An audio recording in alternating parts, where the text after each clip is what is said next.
درود پاک کب کب کہاں کہاں اور کیسے کیسے کام آتا ہے۔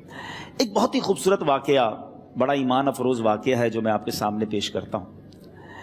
ایک دوست نے اپنے ایک دوسرے دوست کو قرض دیا، اور جب اس نے قرض دیا تو وہ قرض ایک بڑی اماؤنٹ تھی، 3000 دینار۔ وہ ٹائم آ گیا جب اس ٹائم وہ قرض لینے کے لیے اپنے دوست کے پاس گیا کہ بھائی مجھے میرے پیسے واپس دو، تو اس نے کہا کہ پیسے تو نہیں ہے میرے پاس، میں کولیپس ہو گیا ہوں، بزنس اب میرا ختم ہو گیا ہے، میں تمہاری رقم نہیں دے سکتا۔ اس نے ایک اور ٹائم دے دیا اسے کہ ٹھیک ہے اب اتنے دنوں کے بعد میں دے دوں گا۔ وہ ٹائم بھی گزر گیا، اور جب وہ ٹائم بھی گزر گیا تو اس کے بعد اس دوست نے کہا کہ اب تو پیسے دے دو بھائی، میرا ٹائم پورا ہو گیا ہے۔ پھر نہ دے سکا ٹائم۔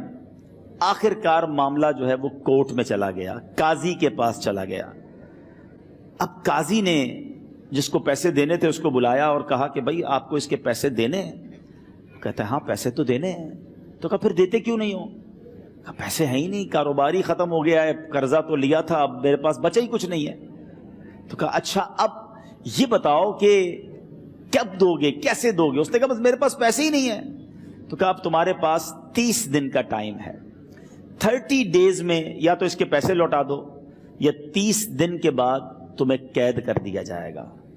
یہ شخص اب گھر آیا، پیسے تو تھے نہیں، مگر شاید علماء نے لکھا کتابوں میں، یہ واقعہ کئی بڑی بڑی کتابوں میں لکھا اور درود پاک کے فضائل کی بڑی بڑی کتابوں میں لکھا، اور اس شخص نے سوچا کہ اس نے ایک حدیث پاک پڑھی ہوئی تھی کہ جس میں یہ نبی پاک علیہ الصلوۃ والسلام نے فرمایا ہے، جس کا مضمون ہے کہ جو شخص پریشان ہو، مصیبت زدہ ہو، اسے چاہیے کہ مجھ پر کثرت سے درود پاک پڑھے، کیونکہ درود پڑھنا مصیبتوں اور پریشانیوں کو لے جاتا ہے۔ اب اس عاشق رسول نے سوچا اور تو کچھ ہے نہیں، اب میں درود پاک پڑھنا شروع کرتا ہوں۔ صبح سے لے کر شام تک وہ درود پاک پڑھنے لگ گیا۔ 27 دن گزر گئے، only 3 days left، 3 دن باقی تھے قاضی کے پاس جانے میں۔ 27 دن گزر گئے درود پڑھتے پڑھتے۔ جب 28ویں رات آئی تو آنکھیں تو بند ہوئیں، مگر خواب میں اسے ایک آواز آئی، گھبراؤ نہیں، تمہارا قرضہ ادا کر دیا جائے گا، تمہارا مسئلہ سالو ہو جائے گا۔ صبح اٹھتا ہے، درود پاک پڑھ رہا ہے، مگر کہتا ہے یہ آواز سے تو مسئلہ حل نہیں ہوگا، پیغام کیا ہے اسے سمجھ نہ آیا۔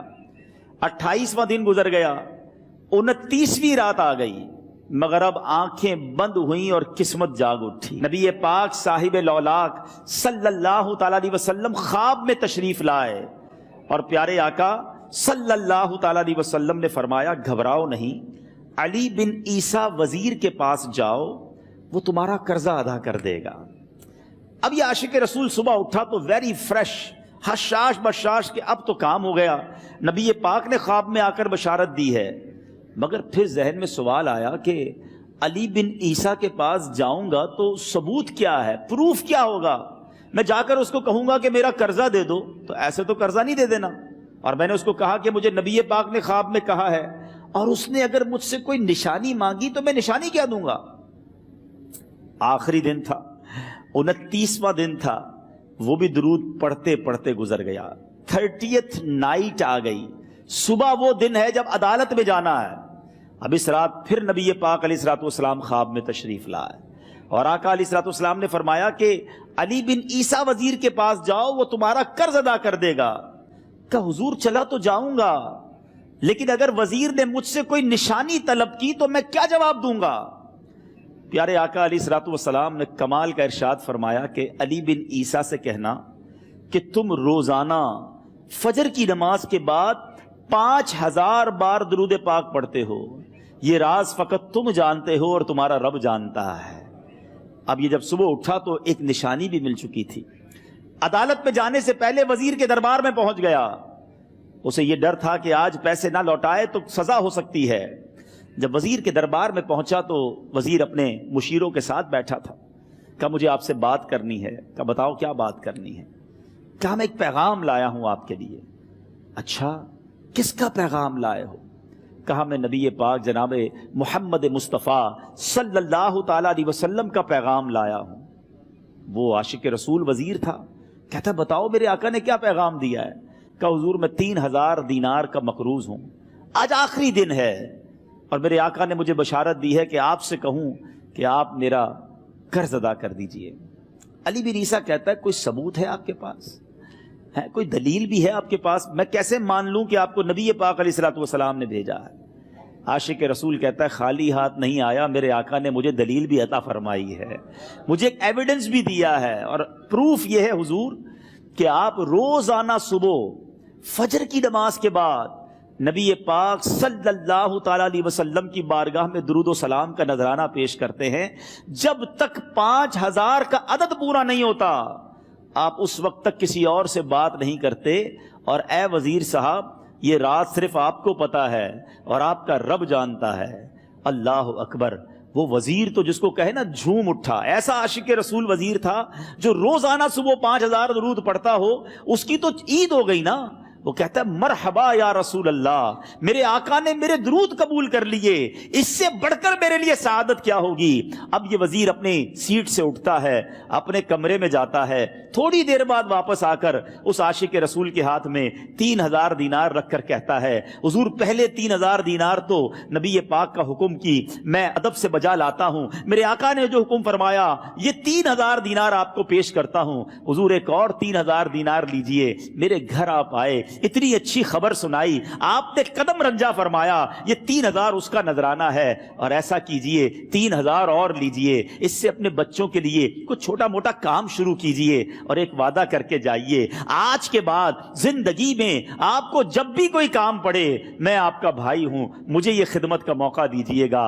اللہ اکبر! وہ مقروض جو ایک رات پہلے 3000 دینار کا مقروض تھا، ہو سکتا ہے اس کے بیک آف مائنڈ یہ بھی چل رہا ہو کہ اب شاید کل میں نے جیل میں جا کر عدالت میں جا کر گرفتاری دے کر جیل میں جانا ہے، مگر اب 9000 دینار ہاتھ میں ہیں۔ عاشق رسول جھومتا ہوا نبی پاک کی یاد میں گھومتا ہوا اب عدالت میں پہنچا۔ عدالت میں everybody expecting over there کہ آج اس نے آنا ہے اور آ کر کہنا یہی ہے کہ پیسے تو نہیں ہیں، گرفتار کر لو، مگر جا کر اس عاشق رسول نے 3000 دینار جج صاحب کے ہاتھ میں رکھ دیے۔ قاضی کہتا ہے پہلے تو یہ بتاؤ پیسے آئے کدھر سے؟ تم تو کہتے تھے غریب ہوں، تم تو کہتے تھے کاروبار نہیں ہے، ایک مہینے میں اتنی بڑی رقم کا انتظام کیسے ہو گیا؟ سبحان اللہ! اس عاشق رسول نے گویا زبان حال سے یہ کہا ہوگا کہ یہ تو کرم ہے ان کا، ورنہ مجھ میں تو ایسی بات نہیں، اتنا دیا سرکار نے مجھ کو،